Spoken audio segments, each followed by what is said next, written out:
I think it means a lot to myself and also all the other outstanding women that have backed me up along the way. I feel like by getting this award, I'm getting more exposure, and I think I'll gradually get into a place where I will be the one in the position to help other aspiring young women too.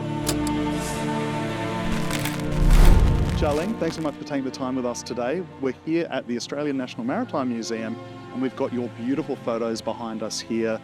You are the winner of the Female 50 Fathoms Award for 2025, and you won Ocean Photographer of the Year in 2023. Yeah.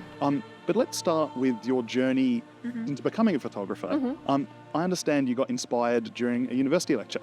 I grew up in Chongqing, China, which is an inland city with no oceans around.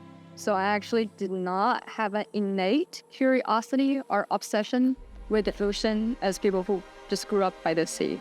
And it wasn't until later when I came to college and jumped into a very random introductory marine biology lecture where I learned about a very curious marine phenomenon called diel vertical migration. So basically, every night, trillions of plankton, tiny plankton, they will rise from the deep sea for hundreds of meters to the shallow waters or even to the surface.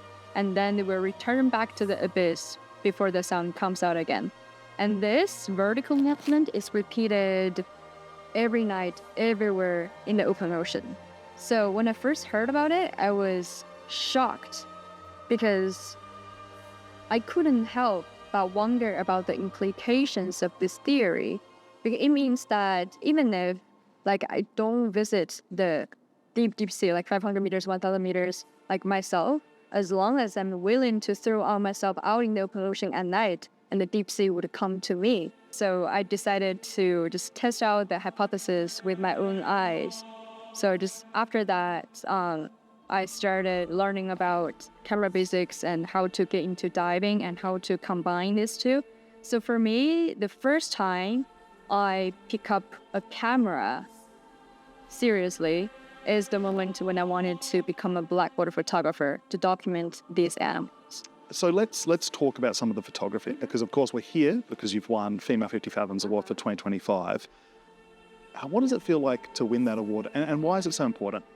I think it means a lot to myself and also all the other outstanding women that have backed me up along the way. I have received so much help, including national TV directors and film producers and just some private sponsors. I feel like by getting this award, I'm getting more exposure, and I think I'll gradually get into a place where I will be the one in the position to help other aspiring young women too. And that's fantastic. I mean, to be able to support such amazing photography, to elevate women's voices, it's great that Blancpain does this. Yeah. I know you said previously that you've almost felt a bit like a celebrity going around the world with Blancpain and exhibiting your beautiful photography.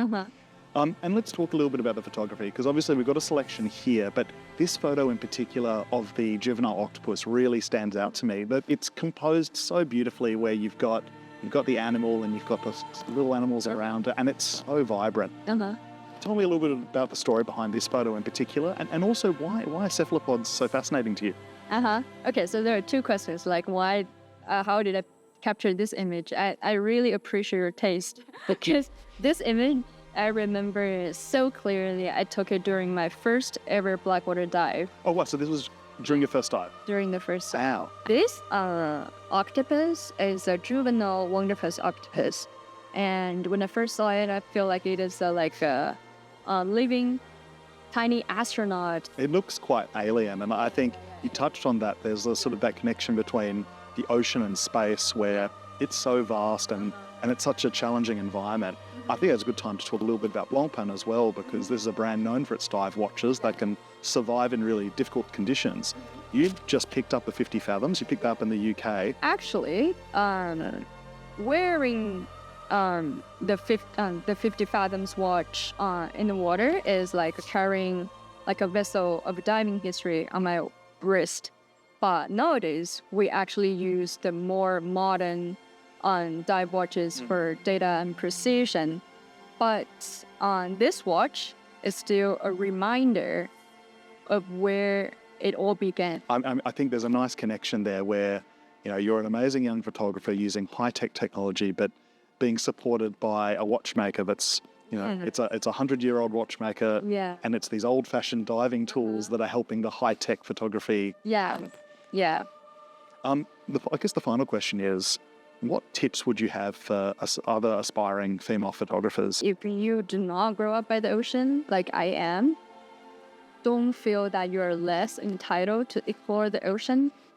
If you are curious about the ocean, Because you're diving in like the Philippines often, right? Yeah. And quite a remote dive site. Yeah.